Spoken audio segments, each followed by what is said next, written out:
we'll give it a second, and welcome into Sports Around the Bar, the best run show on the internet. Honestly, sorry guys, I know we're a little bit later than normal, but it's because I don't know what I'm doing, honestly. I don't think the software knows what it's doing. It's not you. Yeah, it's definitely blame the computer. It's not operator error, but we're glad you're here. And today we have a lot to talk about. We're going to talk about Jim Harbaugh. John Harbaugh's fine. Jim Harbaugh being on, well, the Ravens are doing all right, being on the hot seat, and whether it's time to fire Michigan to get a new coach. Is that the answer to finally beat Ohio State? Is this what it's going to take to finally live up to my prediction that they're going to win the Big Ten? I don't know. We'll get your opinions on it. We'll give our opinions on it. We're also going to talk about everything else going on in the Week 5 college football week this year. What am I even talking about? Can you tell I'm frazzled? I don't know. Can you tell I'm off my game? I'm just letting you go. All right. Well, we got a lot to talk about. We're glad you guys are joining us. Let's start with Jim Harbaugh, though. Okay. We are also going to talk about another topic that you want to talk about that I have already forgotten. It was the red shirt. It is the 4-game red shirt rule. And obviously, we'll be talking about why we're bringing this up and kind of what's going on. With that, get your opinion. Are you for it? Are you against it? You know, we've seen a lot with the transfer portal, and now, of course, getting to kind of step back and, you know, have the opportunity to play 3 or 4 games and be like, you know what, I'm going to redshirt, be better next year. So what does that do for teams and kind of how does it change the game of college football? We'll talk about that too. But yes, you're very adamant. Let me move a little bit so I can actually see. Jim Harbaugh, you start. Your topic, you start. Well, I am very adamant on this. I know a lot of people are out there calling for his head, saying, you know, fire Jim Harbaugh. They need to do it now, or they need to do it at the end of the season. He hasn't beat Ohio State since he's been there. He's like, 1-9 now against top 25 opponents. And I get it. It's been tough sledding for Michigan. Here's why everyone needs to calm down and relax. I'm not saying you can't fire Jim Harbaugh at the end of the season, but for everyone saying fire him now or fire him at the end of the season, my question is, what is the option out there? Ian, good to see you, man. Eric, you too. What is the option out there that you can go get that's going to be better than Jim Harbaugh is for your franchise, for your team right now? I mean, who would you want to see? I mean, if you're a Michigan fan, I mean, we talked before the show. I mean, you brought up Leach. I mean, I've heard Urban Meyer. I don't think there's that will never happen. That would never happen. That would be the total Urban Meyer move, but that will never happen. I mean, if I'm looking at guys right now who when you think about guys, I mean, maybe Shaw, Stanford, of course, maybe. I mean, you would have to go Pac-12 because the thing is, when you look at the Big 12, Big 10, I don't really see there's a big discrepancy there. I don't see a coach, I'm like, you know what, they'll make that jump. There's a lot of guys new in the Big 12 coaching already. I know a few people have mentioned Lincoln Riley, but he's kind of at his, I would say, peak right now, and this is really Is Lincoln Riley leaving for Michigan? No, yeah, exactly. But you mentioned Leach before, and I think I compared Michael Leach, to being the Pac-12 version of Nick Saban, not in the pay, not in the way he coaches, but it is how comfortable he is, how much control he has, and when you're that into a program, when you're that invested in it, when you've actually been pretty consistent in the Pac-12, not only winning the Apple Cup, but actually being a ranked team in the Pac-12. Do you really want to leave the comfortable home of the Pac-12 where there's really not that much stigma and that much pressure to win a national championship, go to Michigan? Because listen, and we talked about this, I think, a couple of weeks ago, and I want to bring up Bo Schembechler, of course, a coach who didn't even win a national championship at Michigan, a guy who, out of all the coaches at Michigan, had the best chance at, of course, was Bo. Now, we bring in Jim Harbaugh. We're going to let you dive deep into this too. My question is this. When they brought him in, yes, people were like, we want to win a national championship. I think the reason... I think they just want to beat Ohio State, right? Isn't that the first step? He brought so much excitement to the program. He was the guy who did the satellite camps. He was the guy that ripped Nick Saban to the SEC. He was the guy that said, we're going to win a national championship. When you set a standard that high that you're like, you know what, I may not achieve, then you have an issue. I think the fact that he was there, and then, of course, Urban Meyer at Ohio State, that brought in a whole another turntable. We're going to see it. I mean, yeah, it's yeah. High praise from a Steelers fan. Ian says, Jim is the second best Harbaugh. That means a lot, coming from a Steelers fan when you're talking about the Ravens head coach and John Harbaugh. Yep. He came up short in the Super Bowl when they had the Battle of the Brothers. I think you're right. I think at this point we have to agree that Jim Harbaugh kind of rode a really good defense, and maybe he's not quite as good of a coach as everyone wants him to believe him to be. But then again, in college, he turned around a bad program in Michigan.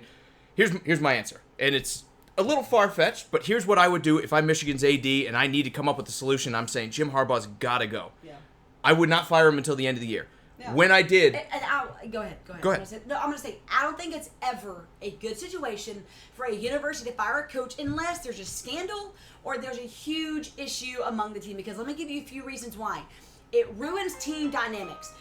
That's my phone. Go ahead. You look at Jim McElwain. You look at Les Miles when that was a whole drama scene there at LSU. The players wanted him there. The AD wanted him gone. It's never a good situation to fire a coach mid-season unless there is some sort of scandal that he has to be gone. It never does anything for the team, and it's never productive. But I agree with you. I'm with you, and so is Scott. He's saying he doesn't think they should fire him mid-season, but they should be looking for someone at the end of the season. Again, unless you're getting your guy, I think you have to ride it out with Jim Harbaugh for another year. It needs to be the right replacement, not just any old coach will do, or you turn into bad programs like UT that's constantly cycling people over. A couple years with bad coaches is enough to sink even a good franchise that has a lot of money and has a lot of financial backing, has all the pedigree you want to see in college football. That can still sink a franchise. So here's what I do. I'd be on the phone with Jimbo Fisher right now. The guy just left Florida State, which is a major program, to go to more of a mid-tier team in A&M, and it's going to cost. But you know what you do? You go to all your boosters, you go to all your donors, and you say, if we're going to beat Ohio State, finally, if this is going to happen, this is the best way to do it. I don't care if it costs us $8 million to buy him out of a contract or $10 million or more. You do it, you buy him out of the contract, and you tell him, look, the SEC West is tough. Even though you've got good recruiting out there in Texas, you're not the big dog there. There's several other programs that are way above you. You're going to come to Michigan.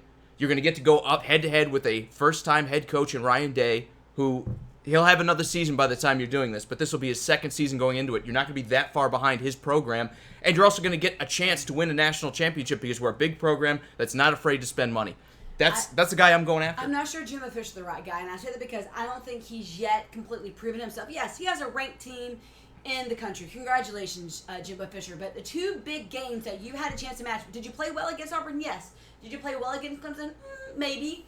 Does the stereotype maybe a little too much for the talent you have? Yes. And I think it's the same thing with Michigan. I don't think that we've seen the crux. And I'm going to go and give you a breakdown. And this is why I do struggle with Jim Harbaugh, because you look at the statistics. I mean, you look at unranked. He's great against unranked teams. Everyone's good against unranked teams, right? I mean, he's 32-4 against unranked teams. You look at from the top 25 up to number 11, right? So ranked 11 to 25th in the country every single year. He's 7-2 against them. But the problem comes with a top 10 team. He is 1-9 against them. Okay, 1-9. Now, if you're a Michigan fan, you're only asking for really you want to win against Penn State. You want to win against Ohio State. Not every year.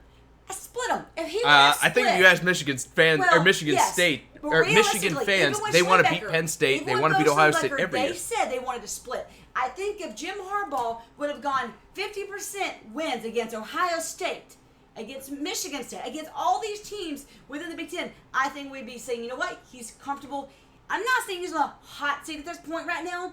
In 2 weeks, I think he is. I think he's on a very warm seat. I think his car seater. I think he's turned his seat warmer on in the car. It's a little toasty. It's not unbearable yet, but give him 2 weeks. I think we'll have a different conversation. No, Eric's saying Jim has bombed his tenure as head coach. Is it just time to get rid of him, Eric? Is it one of those things that even whether it's the end of the season or whether it's right now, do you just move on from Jim Harbaugh because he has had such a poor record against the top 10 opponents in the SEC or in college football?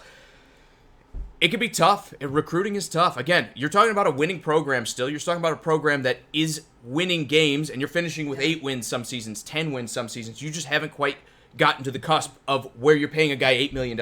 And I think panicking is the wrong move here for Michigan, because the panic move is he's out no matter what, right? We get our replacement. I think you need to wait until you have the guy that is reasonably going to get you from, hey, we're winning 10 games to, hey, we're beating Ohio State and making it into the playoff where anything can happen. You have a couple breaks go your way, you can win a national championship. Unless you see that guy out there, maybe it's Mike Leach, maybe it's Mike Gundy. I would like to see an air raid coach move into Michigan against defenses like Penn State and Ohio State that are used to playing much more conservative offenses. We talk about Alabama like this. They've got a great defense, but when they go to play the spread, it's tough transition when you don't face it week in and week out. I say this. I think realistically they'll give Jim Harbaugh. See, I'm combining Jim Harbaugh and Jimbo. Jim Harbaugh another year. I realistically don't see them getting rid of him this year, even at the end of the season, and that's because of this. Michigan wanted two things from Jim Harbaugh, and he's provided one of them. One of them, they wanted national championship. He's not provided. The second thing they really wanted was publicity and relevancy, and he's provided that. He put Michigan on a map, maybe not for the best reasons, maybe not, for being the best winning team, but he put them on the map. He put them against a competitive edge against an Ohio State, a Michigan State, a Penn State, and that's part of the battle. And he also did it with a Michigan, 2-win team. well, yes, he did it with a 2-win team to a 10-win Michigan team. Wasn't the coach, it was who was on the team. It was the recruits that they were able to get. Jim Harbaugh's actually made a competitive edge the last couple of years into recruiting. Not that he's done the best job, but he's put the name on the map. Now, the thing I'm saying is, I say that if I don't see it this year, I don't see Michigan because of his history, because he's Michigan's guy. I don't see them getting rid of him this year. I think next year, going into the season, is going to be a lot harder for him. But this is not the SEC. This is not a Nick Saban coach that is not performing. We're not talking about Tennessee. We're not talking about Florida. We're not talking about even Texas A&M. We're talking about a Michigan team who is a little bit more realistic in their expectations than an SEC team. Honestly, I don't know. I don't know that I buy that. I really don't. So many Michigan fans. I have literally been like, listen. I think his Michigan fans have been beaten down. Well, I think they've come to the point where they're like, this is the best we're getting, especially when they look at what Harbaugh looked like here. I want to talk about Brian's comment here. He's with you. He's saying you should drop Harbaugh, but they won't because he's a Michigan guy. I think you're right. I think that definitely plays when you talk about Michigan. But I think Michigan fans have just been beaten down into this point where they're like, oh, well, I just want to beat Ohio State, and that's fine. We don't need to compete for things. I think 100% this program, when you're paying a guy $8.5 million to be your head coach, it's national championship or bust at that point. And he has not lived up to that point. I do think a change probably needs to happen. But if you ride it out for another year because your coach isn't there in this offseason, or you don't get your coach, that's okay too. I don't think they need to hit the panic button and say, well, if we hire a coach right away, we're going to be a national contender. And that's just, they won't be. And I'll say this. I mean, you're looking at the game from last week. Of course, Michigan loses 35-14. They lost against a really good Wisconsin team, a team that I said my very first week on the show, and we talked about I talked about two dark horses. I said Texas, and I said Wisconsin. And those are two of the teams that kind of been in the talks, right? But Wisconsin's actually a really good team. And I think that people have kind of forgotten that and have focused so much on Michigan that they're like, well, Michigan just lost this team. Wisconsin's a team that honestly, I think 2-3 weeks, we're going to be talking about them being the team to actually enter the playoff. So, they lost 35-14 against Wisconsin. I understand that. But it wasn't as if they lost, like Ohio State has, to unranked teams in blowout. So, I mean, the discrepancy's there, but MTSU took two halves to beat. Army, it took overtime to beat. I'm not saying there's a problem. There's a problem. I'm not denying that. But I'm saying I don't see this is the year that they get rid of Jim Harbaugh. I don't. Let's go to a couple of these comments here. Steven is saying at least Michigan is relevant again. That's not something they could say before he came there. And that is true. I said that. He says the transformation of that program is a long process. They were buried deep before he came in, but it was a quick turnaround. Yeah. When he got there and you went from 2 wins to 10, everyone said, hey, we're back. Right? We're a team that needs to be contended with. And when you don't see significant progression and you start to see the team stagnate like Michigan has, that is when you need to get rid of the coach and you need to bring in some fresh blood. I think the problem has been he's good at getting you to 8 or 9 wins, but he's not good at getting you over the hump. Your question is he good enough to get you over the hump? And I think potentially he could be. Yeah. But if I'm the AD, I'm sitting down with him. I'm like, okay, what's it take? Like, what does it take for us to beat a team that's good like Wisconsin is right now, or Ohio State, or whoever? It's about, do you believe he is the guy that can eventually get you to a national championship? Because if you're paying $8.5 million, you got to have a top 5, top 10 coach in the NCAA. There's no in between. Also, Eric says top opponents matter. Those are the ones you beat that put you in place in the rankings. He said he can bear small Division III schools all day, but if I'm not beating the teams that matter, then what's the point in having the job as head coach? And Eric's 100% right. You have to beat the best to be the best. 100% there. Yeah. I mean, I agree. I think that, what Steve was saying, greedy almost to the bar too often himself. That's what I said. I think that he kind of set the standard too high, and I think he set unrealistic expectations for this program. Yes, it was a quick turnaround, but it's kind of like when you're a heart patient, right? How you doing, Nathan? I forget the term they use, but it's kind of like when you're revived. There's could be an hour, could be days, could be months, where all of a sudden you're 100%, you're fine, you're doing all the things, and then it crashes again. That's actually a medical term. I can't think of the term. But it's kind of like what Michigan's happened, right? It was such a quick turnaround that everyone freaked out saying Michigan's going to win a national title. It's going to take a long time for that to happen. It took a very long time for that to happen with Alabama. I mean, let's be honest. If Alabama would have fired Nick Saban after losing a devastating, embarrassing, pathetic loss to University of Louisiana Monroe at home, we may not be here. It took him let's just be honest. If Alabama can survive the Shula era, then I think Michigan's fine with Jim Harbaugh. At least they're making it to bowl games. At least they're getting recruited. Alabama, if they won 6 games, that was a good season.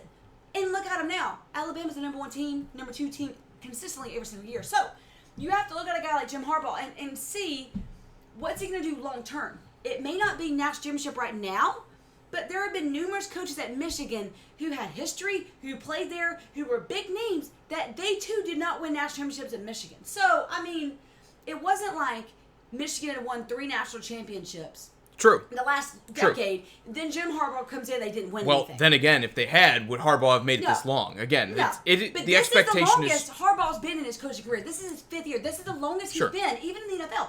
This is the longest he's been somewhere. So if I am a Michigan fan, at least I'm seeing a coach wanting to at least. I think Jim has a personality, a type 1 red personality where he's going to win one. And I don't think he's going to leave till that happens. So if you're a Michigan fan, you can take comfort in that because he's not going to, I don't think he would resign. I think he would have to get fired, but I don't see that happening this year. Yeah, I don't think he's going anywhere until you kick him out. I mean, when you're making $8.5 million a year, you're probably pretty comfortable with your job. But that's the question. Is he too comfortable? Yeah. And we'll move on here in just a second. But my final thought on this is, again, I'm okay either way. If they fired him at the end of the season because they thought they had their guy, that's fine. But I would not hire a developmental coach. Like, I would not go out and take somebody's offensive coordinator and say, oh, well, unless I had the read on him that he's a Sean McVay, that he's going to revolutionize the way we play football. Yeah. Unless you know where that guy is, or you can get a top-level coach like a Jimbo Fisher. Even the Mikes. You could do Mike Gundy. You could do Mike Leach, and I would say, okay. But unless you're hitting top-tier talent, what are you going to get? How does the program improve from here? That's the question you need to be asking. Is finding a guy that has a big name, and that's going to be one of the biggest issues. It's just like Alabama and Nick Saban. Whether it's Nick Saban retires or dies, one of the two is going to eventually happen. What's Alabama going to do next? Because Alabama has set such a high standard that it has affected every other team in the SEC, every other team in the country, really. I mean, you look at all the coaches that have gone and left in the SEC, getting fired because of their they're losing games. That's because of Nick Saban. That's what he's done at Alabama. The problem's going to be... it's not just Nick Saban. It's everybody. I mean, Urban Meyer at Florida. Urban Meyer's so inconsistent. He can't even... Okay, but Florida was dominant. We saw LSU be dominant. Yes, for a temporary. But Alabama has consistently been such a hard team that teams want to beat and be Alabama. Ask any of the ADs. When I've worked SC Media Days and I had the opportunity to ask coaches, I mean, I'll give you a great example. Brett Bielema. I interviewed him at Media Days the year he was fired and asked him what's the number 1 pressure you get. And you know what he told me? Beat Nick Saban. He said, It doesn't matter. It doesn't matter if we were to win out and lose Alabama. If I do not go undefeated this year, he said that year, if I lose 2 games, I'm fired. And guess what? At they lost those 2 games, guess who was fired midseason? On the field, Brett Bielema. And you know why post-conference I said at Media Days that this is what happens when you have such a dominant team that nobody can stay up to. And so I think that's what we're seeing right now at Michigan is them trying to not only be like Ohio State, but beat them consistently, and that's going to take time. Well, I don't know. Again, 5 years, is that too much time? Again, when you've got a guy who takes you from 2 to 10 wins, theoretically, you should be a good team at that point. And I think, again, Michigan had part of those stats is the Big Ten was not very good 5 years ago. I think people forget that. Penn State wasn't very good until they hired Franklin out of Vanderbilt.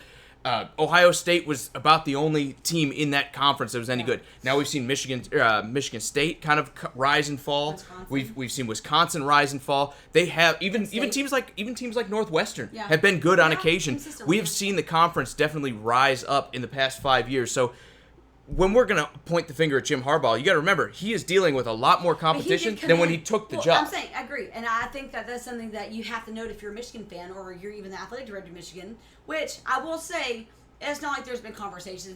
There's no drama behind the scenes. There's nothing really happening that we're having this conversation. It's just an opinion. Because it's not like, when Kevin Sumlin was at Texas A&M, there was talks of the season. if Kevin's going to get fired. The talks about this. Kevin was so miserable he wanted to leave. I'm pretty sure he would have said, you know what, I'll pay you to not be the coach here anymore. We're not having that discussion in Michigan. It's not like there's talks that athletic directors meeting with Michigan and Jim Harbaugh's on the hot seat and he's being fired this week. That's not the conversation at all. I think that you have to take into consideration the conference is a lot better than it was when he took the job. He's consistently, somewhat being a better top 25 to top 11. Yeah, he's over 500%. It's the problem with the top 10. But when you have 4 top 15 teams in the same conference as Michigan, it's going to make it a little bit more difficult to have those good wins. But they should have them. I'm not saying he should win every game. I'm saying he should split them. Yeah, you got to win a few of them. Yeah. And he might still be able to win a couple of them. Again, the question is, what does the rest of the season look like for him? Because if he beats Ohio State, I think all this talk goes out the window. Yeah. Like, you can lose to Wisconsin, maybe you lose this has to be a lower tier game. Because Urban Meyer being gone. Well, I said that, but then you look at the way Ohio State's whooping Indiana, and everyone's like, "Oh, this is the trip up game." And Ohio State seems like they're firing on all cylinders. I mean, this is the whole and they do every year. I mean, because look, they have Rutgers at home. That'll be a win. They're at home against Iowa. That's going to be a really hard game. Iowa has a chance to win that game, but I digress. Let's just say they went out. They beat Rutgers. They beat Iowa. They beat Illinois. Then they have their 5-game. This is when, honestly, Michigan probably has one of the toughest schedules in the country that we're not talking about. Yeah, Alabama, Clemson's not playing anyone else ranked the rest of the year. Let's just look at this.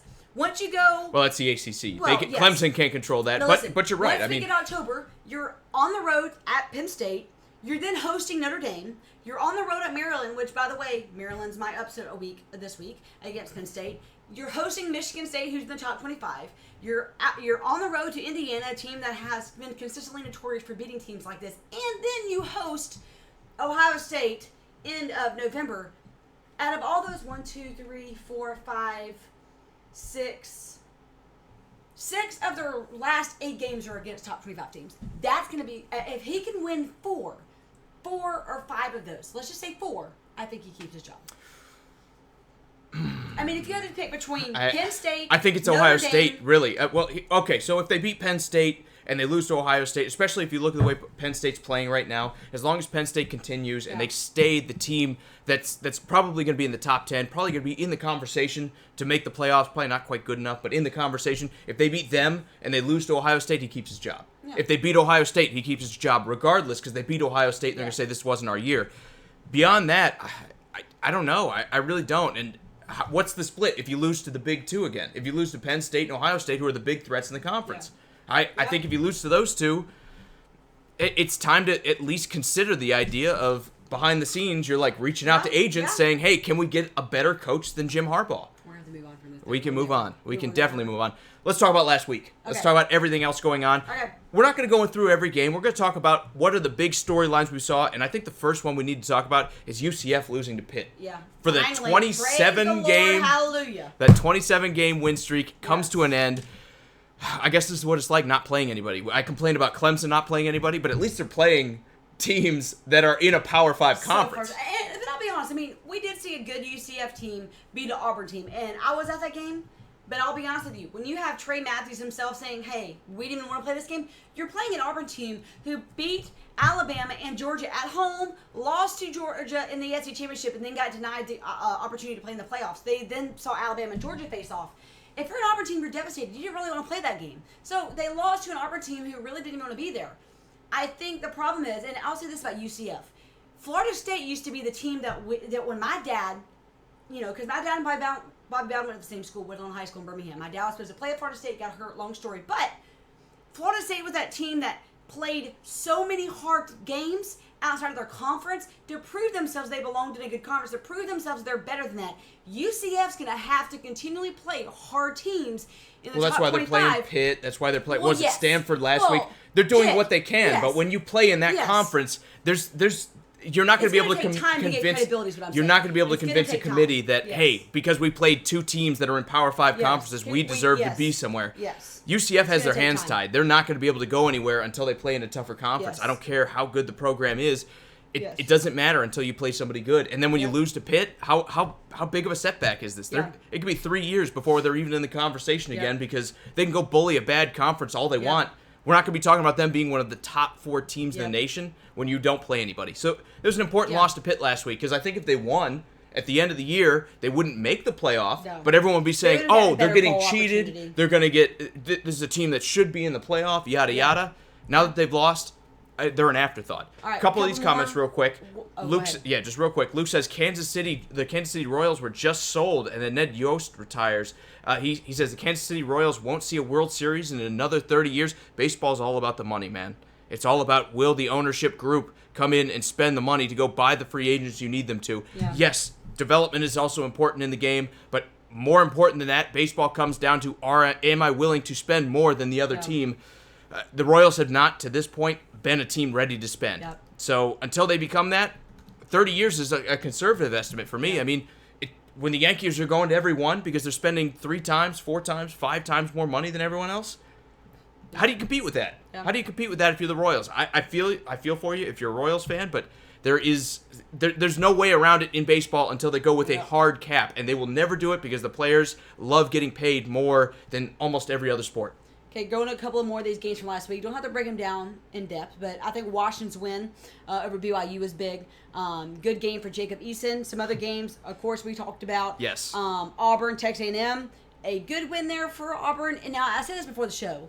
Bo Nix threw for 100 yards. If I'm Auburn, I'm not still sold on how good of an offense this is because they're really not at the crux of their schedule.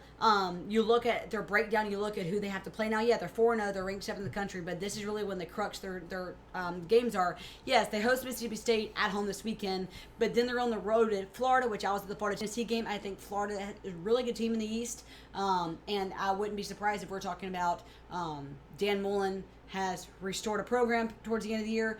But then they have LSU, they have Georgia, and then they have Alabama.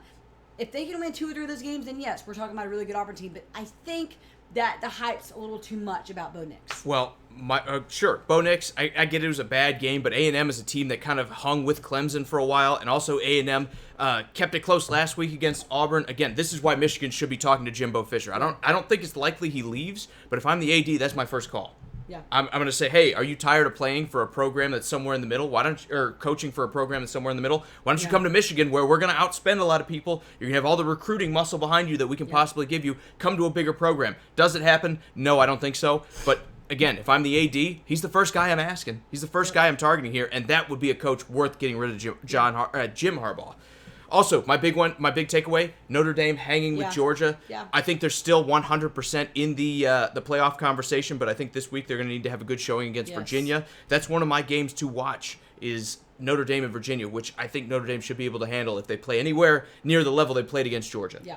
All right, so week 5. Actually, before we do that, let's talk about the we teased it at the beginning of the show. Sure. Of course, the when you're ready. 4-game red shirt. So one of the conversations that we've talked about before, of course, the transfer portal, something that some people are for, some people against, some people think it's awesome, some people think it's free agency. That's the topic of conversation tonight. Topic of conversation, of course, is the 4-game red shirt. So basically what's happened is Derek King, of course, the Houston quarterback, decided last week that, you know what, he's going to not play the rest of the year to come back for his 5th year.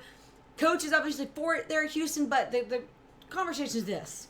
When's enough? Because, you know, you have several guys who have come on ESPN the last couple of days saying, you know what, when I played, we didn't have the opportunity. Yes, I agree, but I want to know what you think. Do you think it's a good opportunity for guys to be able to play 4 years? I mean, we look at Asa Martin, a guy who was going to be a star running back at Auburn. They abused... We're frozen. We're still going. They abused... his, red shirt. He ended up having to transfer to Miami. But do you think it's legitimate for a team to be okay with, an athlete getting to play 4 games a year? You know what? Because think about it. If I'm a quarterback, if I'm a junior quarterback, or I'm a running back, whatever position, and I'm like, you know what? We're not that good this year.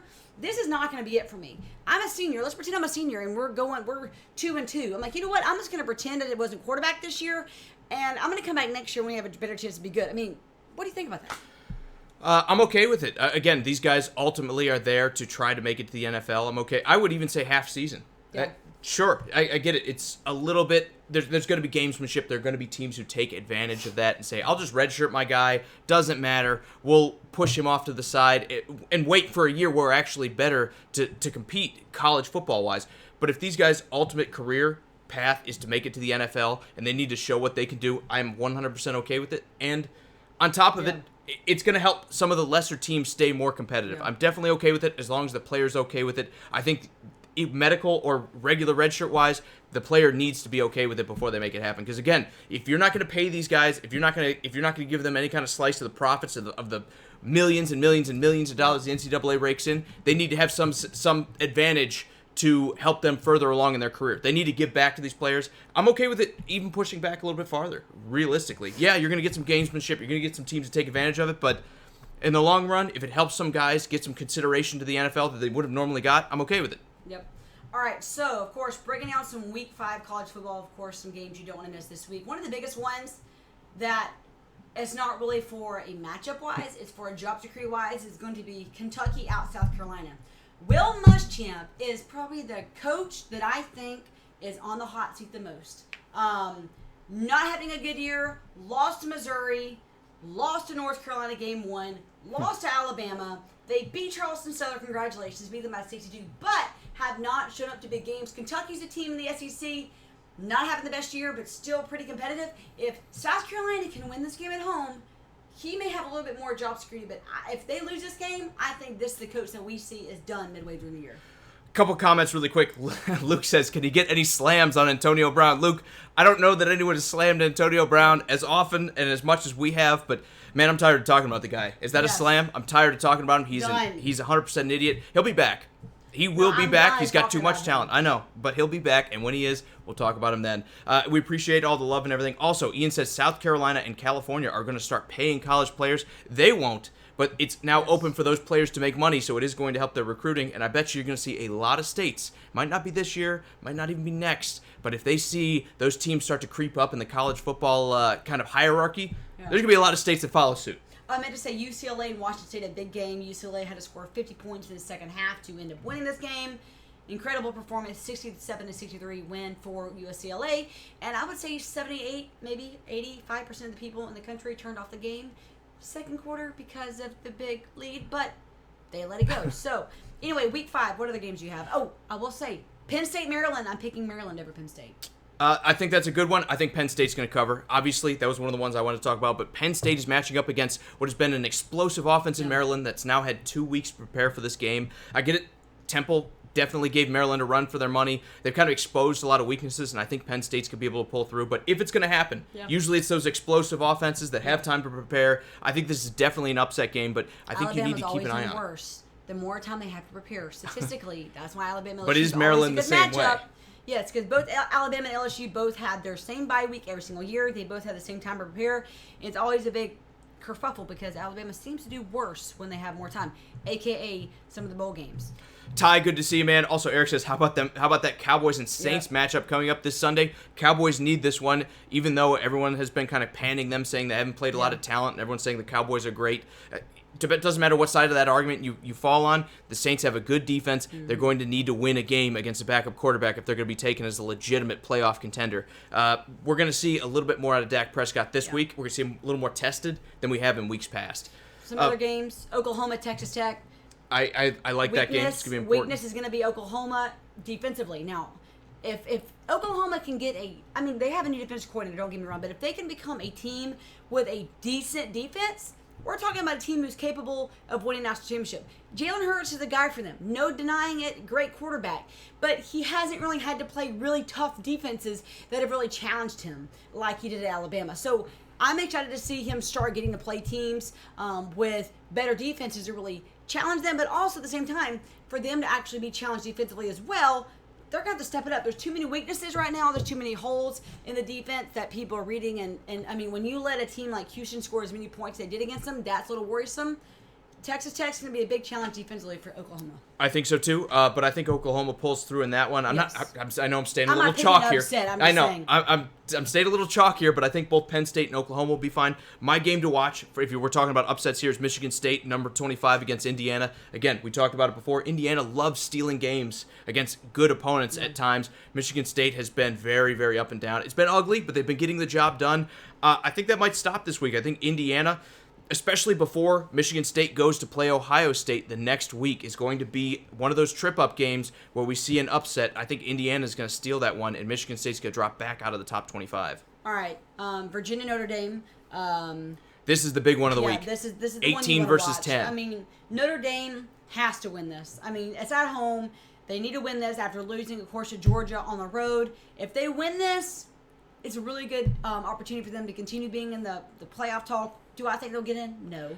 But I think it's going to help them a lot with their resume of getting in, if there's an opportunity for them to. But losing to Virginia, that they're done. If they lose to Virginia, their season's done. And I don't think this is as good of a game as everyone's talking about. I mean, Virginia has beaten nobodies and hasn't really done it convincingly. I think Virginia's overrated. I do too. And again, when we look at the teams they beat, they beat Pitt by 16, which that's impressive. Pitt beat USC, I guess, or UCF, I guess.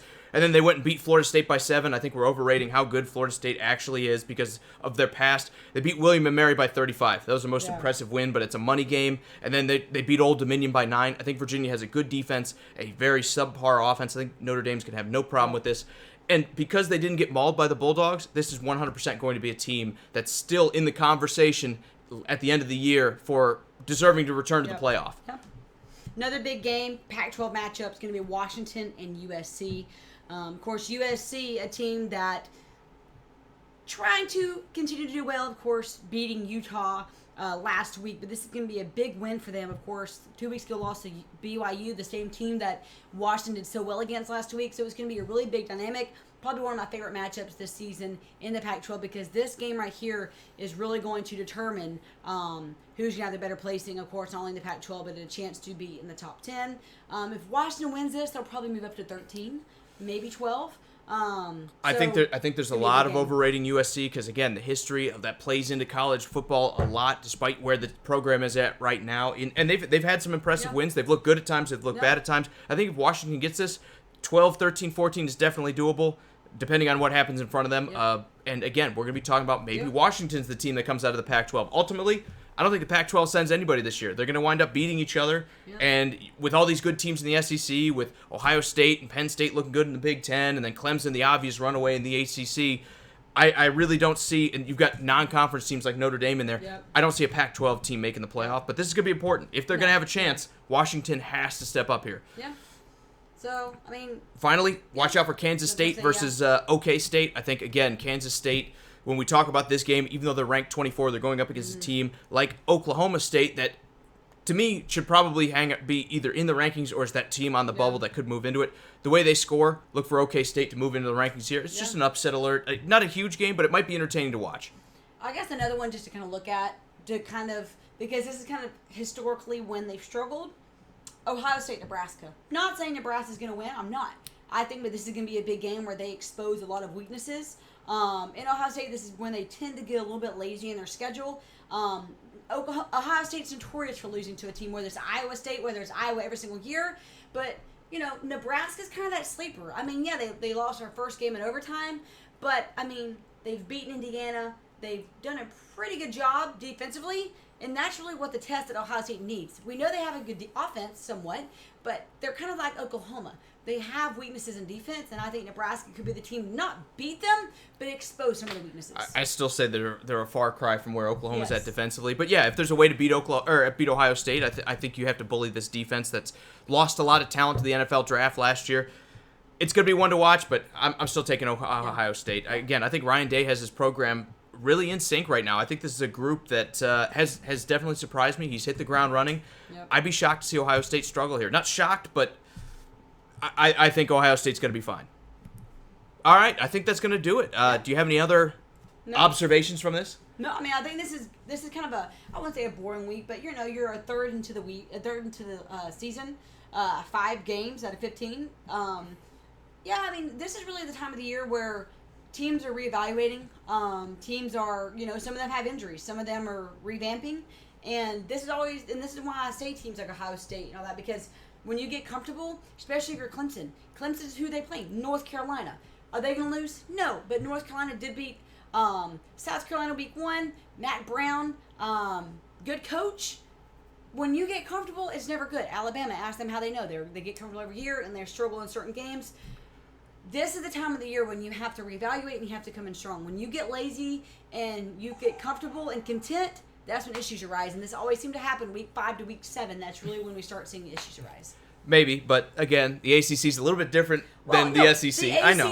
It's very pathetic. It's going to be easier to get comfortable in the ACC and still win. When your hardest games were week 1 and week 2, when you're healthy and 100%, and your biggest game of the year was at home, not really favoring that. No, the reason is this. When you have a team like Clemson who doesn't really play any hard teams, you're going to see healthy compared to an SEC team or maybe even a Pac-12 team where you're getting hit every single week.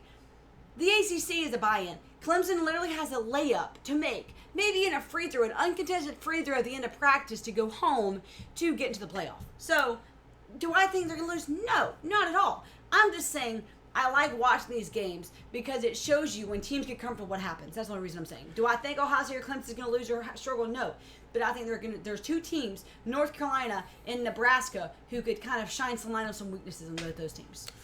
All right. I think that was good for a final thought. Yeah. Guys, we appreciate each and every one of the comments. It was a fun week and a fun show talking about college football. Again, watch out for that Virginia game, but I think Notre Dame should be okay here. I'm picking the upset at OK State and Kansas State as well as my Michigan State and Indiana. Not huge shakeups in the rankings this week, but should be a little bit of storytelling going on, and this might be the week that we kind of learn something about a team. Maybe Penn State drops it. Maybe Ohio State drops one, and we see the playoff picture get a little more clear. But for now, again, I think this is just going to be one of those business-as-usual maintenance kind of games for a lot of teams in college football. One of the maintenance weeks. Right. All right. Well, guys, again, for Sports Around the Bar, we appreciate each and every one of your comments. As always, I'm Jake. This is Hannah. We will be back on Friday at 6:45 Central. Next Wednesday. Yes, she'll be back next Wednesday. We will be back on Friday, and when I say we, I mean Drew, me, and the guy upstairs sleeping on the couch. We will be back this Friday, to talk about the NFL and all the games coming up this week in Week 4. I can't wait to see you there, guys. So for Sports Around the Bar, I'm Jake. This is Hannah. We'll see you later. See y'all.